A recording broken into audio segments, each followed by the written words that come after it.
high school years, what we started doing was going on camping trips because we lived on a farm and I used to invite some friends around. Did you really live on a farm? Because I was trying to work out if you lived on a farm, if this was part of your... Part of my act. Yeah. No, we lived on a farm. It wasn't an enormous farm, but it was in Constantia or Plumstantia, west or north. It's actually more like, we call it Darcy Park North, in the doctor's bills. But it was sort of on the slopes of the mountain, so if you hiked up far enough, you got right to the top of the mountain and very far away from any kind of parental guidance. So we used to get up to no good. And then what I'd done is, because I had a godfather who was an actor, but he was a comic as well. And he used to tell stories, and I used to collect the stories. And then I would memorize them and then tell them around the fire. Many of the stories I don't think anyone actually understood, because they were all in Afrikaans and they involved farmers and farm labourers and lions in the bush. And ja, toe kyk ons aan die kant en sien die blare wat so toe 'n groot oor van 'n leeu se spier wat so ruk en skiet so pag, dat is nou maar so wow, val gefrak op my voete. Toe kan ek my broek vat.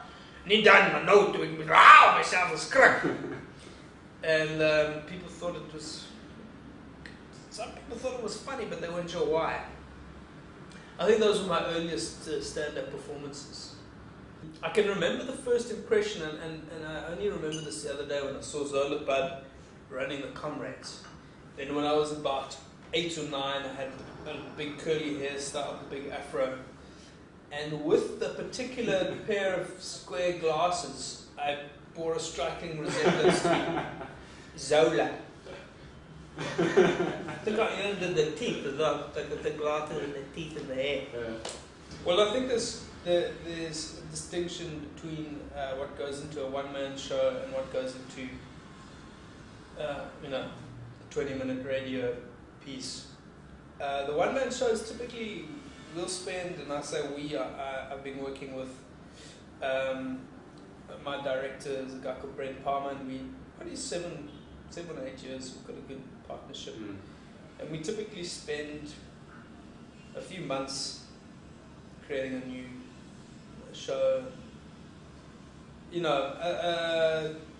but it's only really in the last few weeks when you sort of start panicking and you put in most of the work. But it's changed a little bit since I started writing for radio, because that's it's been about 4 years, and so to answer that question, weekly we spend a lot of time reading. Well, I do quite a lot of the research. Gillian, who I write it with, Gillian Breslin does the writing with me. And so is that for that's for the radio. Oh, okay. So I think it's about 20 hours each, maybe something like that. Start work on a Sunday, read the Sunday papers, and then keep reading throughout the week. Okay. Thursday night, Friday morning, we put it together. Yeah. And it's just because it's a topical thing. It's got to be fresh. Sometimes we recycle things from 3 years back and hope no one remembers if they're really good. But that, as you say, discipline has been very, very good for me. It's generated content for stand-up shows as well. But it's different because you can get away with things that aren't necessarily funny, but just happen to be in the news. It doesn't have to be amazing. Whereas with a one-man show, if you sort of do stuff that's half-baked or doesn't kill, so to speak, it doesn't quite work. So it just takes a lot more refining and practicing it, taking the material into comedy clubs and seeing what works, what doesn't work. Look, as a coloured person, I find performing for the coloured audience is my favourite. Yeah. I don't know. I actually feel at home with most South African audiences, be they Afrikaans, black, coloured, white. Looking at Seapoint and I talk about how coloured people are converting to Judaism to get their land back. Seapoint, and we developed stuff on that. But generally, I find that white audiences, if you perform just a white audience, whiteys in this country, we're a little bit suppressed in terms of our natural self-expression. People generally laugh a bit more on the inside. We're laughing, but on the inside. You'll just see the shows. Whereas if you go and perform at like Mzoli, we used to do shows out. I remember the first time performing in Mzoli's many years ago when I was just starting out to an entirely black audience in the township. People don't have any issues about letting go and whacking the people next to them, even if they don't understand. Oh man, that's this one! Ooh, that's this one! Shoot him on! And often what's really cool is seeing all those audiences collide together. I think a few years ago when we did a show called Three Wise Men with Mark Lottering, myself, and Riyad Musa. A lot of people said it was great just seeing the different audiences that we attracted individually come together. And often that was almost a show within a show. So people, you know. I mean, I was just looking across the row and I saw like Muhammad and Zuraida. I mean, just in a little bikini, and you could hardly see her, but you could see she was laughing. She was just going mad. Yeah. I mean, we've had a tough year as comics. We've lost Peter de Villiers. We've now lost Becky Taylor. Julius, sort of out of the picture. Yeah, it's not been easy for us. I was listening to, I think Reddy was interviewing Peter de Villiers, and this was one of the funniest things I'd heard on radio. And it was about Feb this year, and she was getting callers in, and they were talking about how they missed Peter and whatever, and his line dropped, and then you phoned in. Well, no, I didn't actually phone in. What happened was, this is what happened. They phoned me up to say, we've got Peter de Villiers on air, and we'd like you to ask him some questions. But then, as you say, his line dropped, so I just took over from him. And people didn't know quite what had happened, so they just kept on phoning in, saying, "No man, Peter, you've done such a good job, and we like what you've done, and we like you." And I was like, yeah, thank you very much, it's wonderful to hear that. Don't forget my friend Dick Muir, he also did I miss Dick, I used to take out my dick whenever I needed to motivate the guys. And that line is actually from a friend of mine called Wayne Maris. Okay. Wayne Maris, jumping around a bit, but Wayne was actually the first funny guy, really funny guy that I met when I moved schools in Standard 4. And Wayne befriended me, and he actually, it's interesting how you learn impressions are often best learned from other impressionists because they've found a handle on that voice or that character. So I learned many things. In fact, Tutu, I think I first heard Wayne.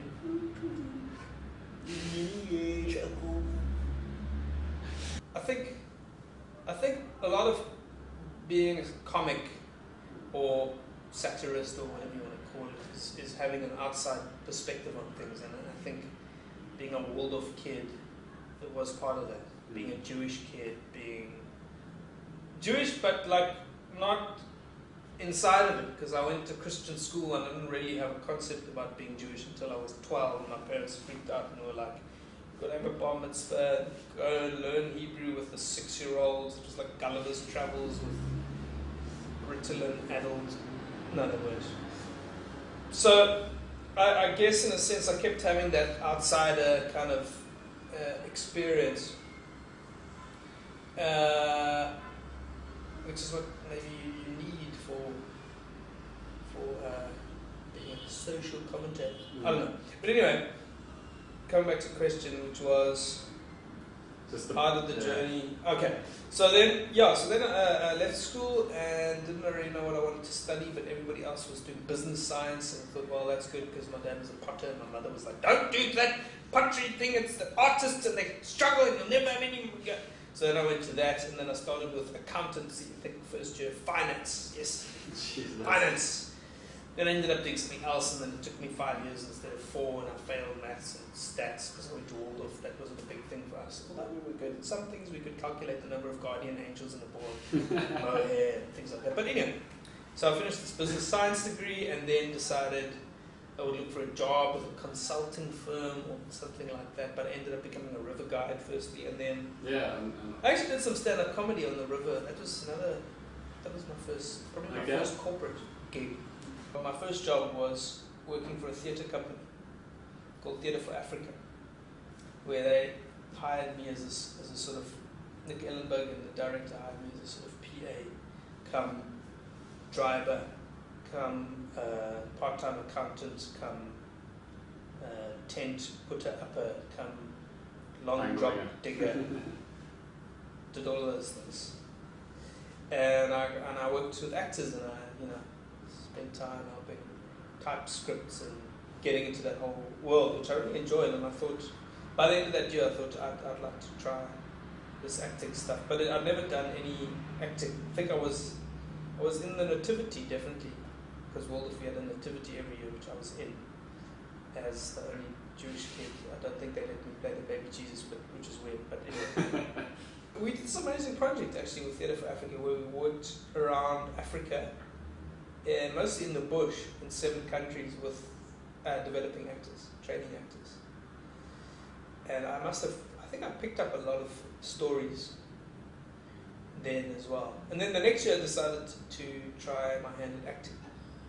Actually, as a result, I had a friend who kept saying to me, you're good with telling stories and accents and things like that. You should do that. And then she actually introduced me to this. It's like a personal development program called Landmark Education. Mm-hmm. And one of the breakthroughs I had on that thing was just being able to speak in front of people, because that had always been something that was terrifying. Really? Yeah. Yeah, I can remember actually once, Theatre for Africa had to do a radio interview with 4 other people for a community station in Namibia, which is the least populated country on the planet. There couldn't have been more than 10 people listening to the radio, and I couldn't even speak. I was gripped with fear. And this course, it didn't take away the fear, but it allowed me to see, actually, you can step through it and make a fool of yourself all night. Just talk to people.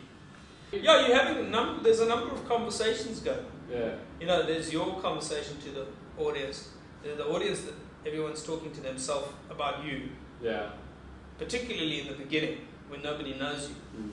And then you think to yourself, who is this guy? What's he wearing? What's that about? What's that? White, Jewish? What is that? So they're talking to themselves about you, but you talking to them, and then you talking to yourself about how it's going. And there's all these conversations going, and then if you can crack it after about 10 minutes of telling them good stuff, then they stop. People stop evaluating what's going on, and then they're with you, and we call that having the audience in the palm of your hand. Okay. The thing that I generally, I guess, spend time on that isn't sort of the joke or the delivery necessarily, was more a way of being. That's something that I would create often with people. Like before I went on, I would have a conversation with someone, clear myself, and create how am I going to be with this audience. Okay. If I was feeling incredibly nervous or scared, I would talk to someone and create, and I still do from time to time, but it's become second nature. The ability to connect and just be myself in my skin with an audience. Because that's, I think, for comedy, I think for anything, that's what anybody watching somebody speak wants. They want to feel comfortable, they want to feel like they can be with this person. And it's often not a conscious thing, we just feel. You can tell when somebody on stage is awkward and scared, and it's kind of, you can smell it. And you might not know, but you just feel a little bit. Yes, mushrooming. Yeah. I think, it's interesting that the comedy club circuit is, well, it's a bit confusing because they're not really any dedicated clubs. There used to be the armchair theatre. Like when I was starting out, we had this Cape Comedy Collective, which was a big part of the emergence of the stand-up scene in Cape Town. But there's never, and there was a club around here in Greenpoint called, Yeah, it was just a very long thing there. somewhere. Yeah, I can't remember the name of it. But no one's really sustained a dedicated club. In fact, I think, well, there's the Cool Runnings and the Comedy Underground, which John Smith started in Joburg, which is closed now. Now there's Joe Parker's Club, which is a dedicated comedy club. But obviously there's, other gigs that come and go. Yeah. We now have your Master Comedy Club, Kurt Schoenroud's thing. So I think that scene is still going. It's a bit underground. It's more of a young person's thing. So. But then you've had the emergence of comedy festivals and like the Vodacom thing that's happening now, Eddie Kassar's thing, and it's the Bafani stuff, and these bigger arena shows, which I think has been, that's simultaneous with comedians becoming the sort of rock stars of the entertainment scene in a way. And I think it's interesting because this week, I don't know if you heard me talking about the statistics about the happiness index. Yeah. That we're 142 out of 151 or something like that. So hence people in this country, and I hear it a lot of the time, the Friday, when I do stuff on a Friday, people are like, oh, what a way to end the week, and now it's been such a hectic, depressing, and people want to laugh. But I think as you sort of mature, then you handle those moments better, because you're not afraid to, maybe you're less afraid to acknowledge that didn't work. And I had some material, I've actually only used this line once or twice. I did some research on anti-wrinkle cream, and I discovered that certain anti-wrinkle creams use the foreskin of a newborn baby. And I say, well, I did the research. Is that true? No, if you look it up on Wikipedia. But I don't like to say Wikipedia because then people think I'm joking, which I'm not. I looked it up. I even asked some pharmaceutical, went to like one of those places where you can buy these creams. Okay. And then I was discussing it in front of an audience, quite an older audience, and there was maybe she was about 70 Jewish women in the front row. And I said to her, no, I don't know if you use these anti-wrinkle creams, but do you know that there are foreskins being used and at your age, surely the last thing you want is a dick in your face. I wrote with Jill Breslin, who writes the week that wasn't with me. Maddie Wiener edited the series. And we weren't quite sure, they weren't quite sure what they wanted the book to be on, but they thought we would write a funny book. We thought maybe we would write a funny book. And we ended up writing a brief history of time, of African time in South Africa, from the time of the early hominids, many of which you still see on the West Rand, driving tow trucks, till the present. Trying to understand, like, how do we get to where we are, particularly for young people who've never read a book. And then we make some predictions for the future, and in between talk a bit about me. Make some jokes. Material was a great experience, just a great team of people. And Vincent Ibrahim, he came over to play the dad in the movie. Amazing, powerful actor. And Riyadh surprised everybody with his performance. And we created a southern film that I think everyone involved was really proud of. And she's very organized, my wife, so everything must be very organized. And we must know exactly when babies are feeding. But she takes care of that stuff. It sometimes becomes too much for her. And she's like, you're not involved in any of these things. And I'm like, what can I do? But she's actually quite relaxed. And she's a great mom. And she's, she's lucky. We're lucky we can be in a situation where she can be at home for 5 months, whatever. And we've employed a sangoma to look after the kids as well. How's that going? She's amazing. If you ever lose anything, then she knows. She'll go say, Nomsa, where is my wallet? And she'll go, Tama! Is it? It's there in the car. Look behind the door. And there it is. Well, I find that it's gratifying. If, this is why people everyone wants, not everyone, many people want to become a celebrity so that people recognize them and admire them. There is that part of your ego that likes that. But as a comedian, as you say, it limits what you can observe when a critical mass of people start to recognize you, which I don't think it's not quite happened. Well, in Cape Town, because I've performed a lot here, I'm more recognizable. But because I'm not on television much, it's still limited.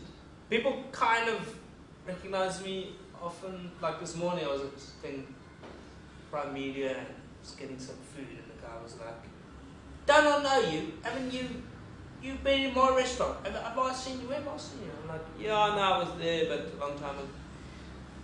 Or people come up to me. It's happened we were shooting on the Cape Flats, and a woman said, "You look very familiar." Did you hear me tell that story? You look very familiar. What's your name? Well, I must see you somewhere. Then I told her my name. She said, "Oh, but what?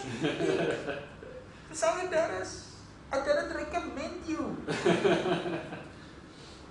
So it's like a bittersweet thing because, it's kind of like, how's it, Nick? But then you can't just sit there and eavesdrop conversations as easily. Because I've had the privilege of spending some time with the Arch. And I think what we did was we took a puppet from Zanews. We took his puppet to introduce to him, and I do the voice of the puppet. So I was hiding behind the puppet talking, and I said to him, "Why do you, Ash, you consider yourself to be quite a funny guy? Why don't we see who is funniest? We just have like a joke of."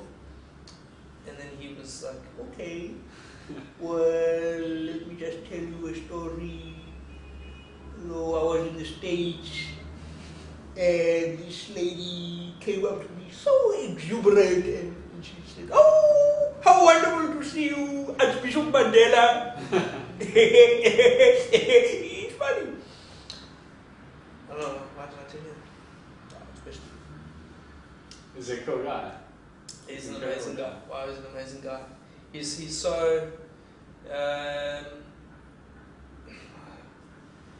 free. He's like childlike in the way that he's playful and expressed, and he can go from being hard hitting and like he gets sometimes with the government. "This is just outrageous. Why are they the Dalai Lama? It's Western apartheid." And the next moment he's cracking a joke about. He's just an amazing guy. The people that have really mentored me in that sense are not famous people or celebrities, or they're mainly friends of mine that have, one friend in particular who's an older man by the name of Tony Dallas, he's a coach. My dad's probably the person that had the biggest impact on me. Just in the sense of he was a much older guy. He was 30 odd years older than my mom, and he basically, where we lived on the farm, he settled there in the 60s, and he built himself a pottery workshop, and he made pots every day for while he went through quite a lot of health problems, but that was his. He had this amazing discipline. That's just where he wanted to go every day. Sometimes Sundays he wouldn't. But he taught me a lot about. He used to have this thing about repetition. He'd often say that. People would interview him and say, he had this thing that I don't know where it came from. Somebody had talked about repetition being the basis for creativity. One of his heroes was a Japanese potter by the name of Shoji Hamada. And Shoji Hamada was sort of making pots into his 80s, and American tourists would come and buy these very expensive, little tea bowl like this would cost like a few $100, and they say, Mr. Hamada, why? I mean, you throw in this pot for like 5 minutes, you charge $400. And he'd be like, oh, that pot not take 5 minutes. That pot take 40 years and 5 minutes to throw. And yeah, people tell you those things and intellectually you get them, but I think it's in the practice of it that when you do something for, as Malcolm Gladwell says, 10 years or 10,000 hours or whatever it is, then there's certain experiences you have at a more cellular kind of level. You're like, oh, that's how it works. That nobody could really have explained to you. I'd say there's a few things. One is obviously the material. Like, material, you need to be funny. The jokes need to be good jokes. And if I look back at the jokes that I told in the first few years, most of them were awful. Like bad. I read some of the stuff now and then. I saw some footage from the Vodacom Festival I did like 8 years ago. Yeah. Oh no, why did I keep that? But people were laughing. People were laughing, but so there's also allowing for giving yourself space to be a beginner. Okay. But also I found like working in partnership with people. I often say to people, get someone involved, an outside eye. You know, in the theatre that's obvious. You have a director and nobody questions that. With comedians, I know certain comedians are like, no, that's not how it works. You don't do that. Yeah. But at least have somebody that you have a partnership with, and also somebody who's. What I found was great about working with Brent is somebody who doesn't actually find you that funny. There's certain people that I've sat down with and everything I say like, oh my god, that's so funny. But that's not what you want. You want someone to say, and then Brent, the most common thing I hear coming out of his mouth when we're working together, and he'll say it a few times in the same session, is he'll go, no man, Nick man. No.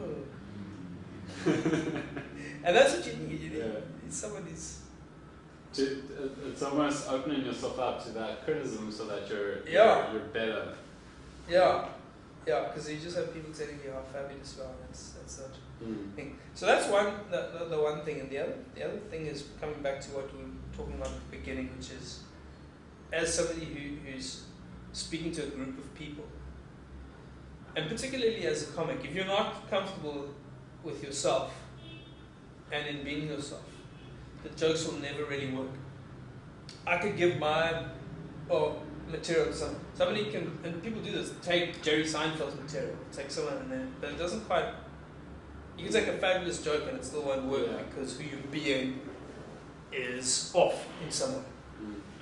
So that's the other part to work on, and have people watch you and say, why are you doing that? What's going on? Why are you being that way towards... You'll often notice when... Because often in comedy, people are talking, or there's people drinking, or there's people heckling. There are these other things. And when you're scared, you tend to deal with it in a way that, you can alienate your... So that's the other thing that's important to work on. It's almost as, if not more important than your material, but your material.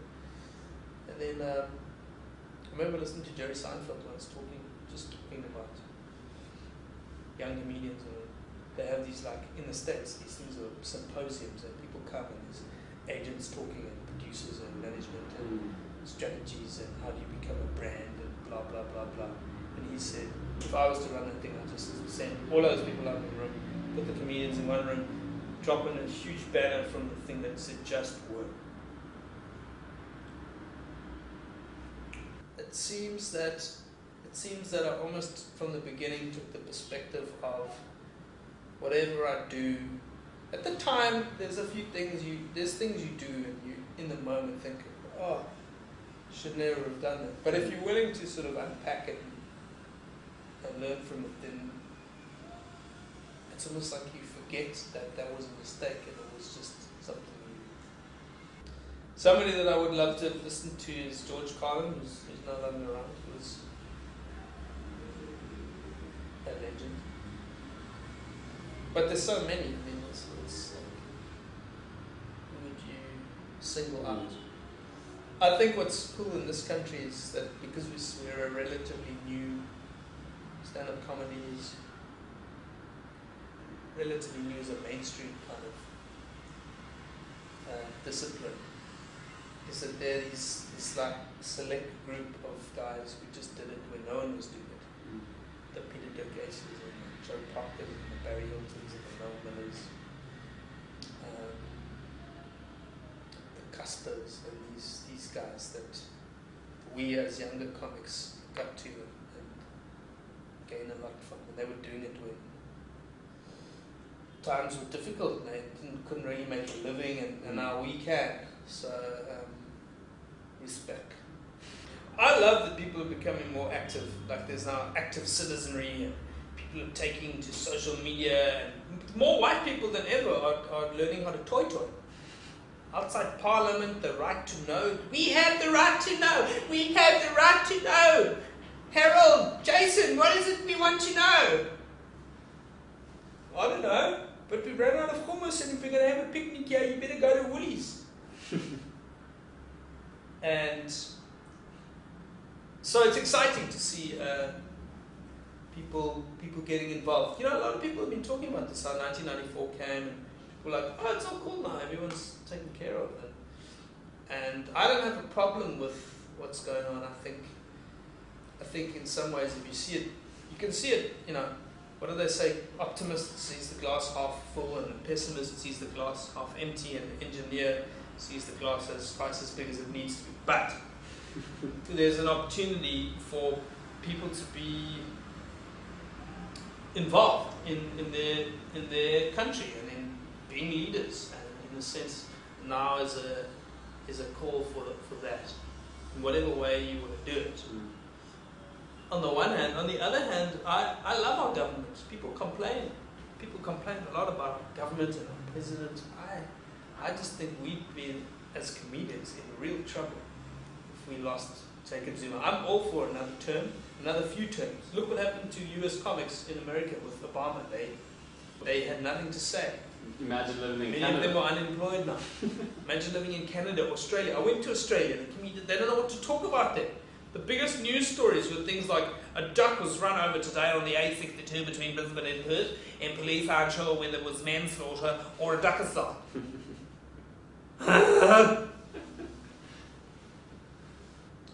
Possibly one of my enduring favourites is the Survivor piece on this South African Survivor that I wrote. The reality. If it was really a reality show, which it's not, but if it was, it's one of my favourites. Okay. The guy got the question. Just check out. Fuck! Crocodiles swimming! I say just. That joke. Okay. Can you? Because I have heard it, but it is brilliant. Can you? Oh, can I do it? Yeah.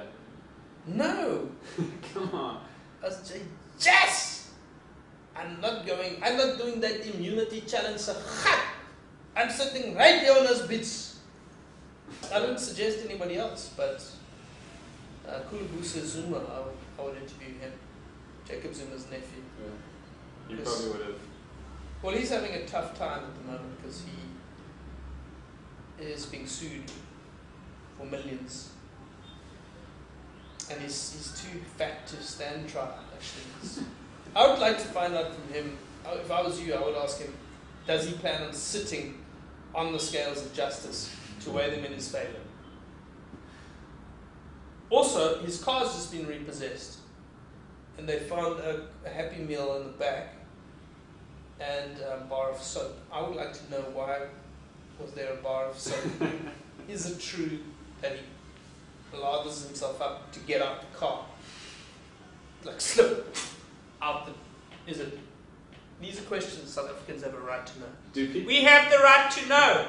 We have the right to know. Does Kulubusa wear a belt or just a hula hoop? We have the right to know. House. Nick, thank you very much. I appreciate your time. Thanks. Nick, thanks, dude. Cut!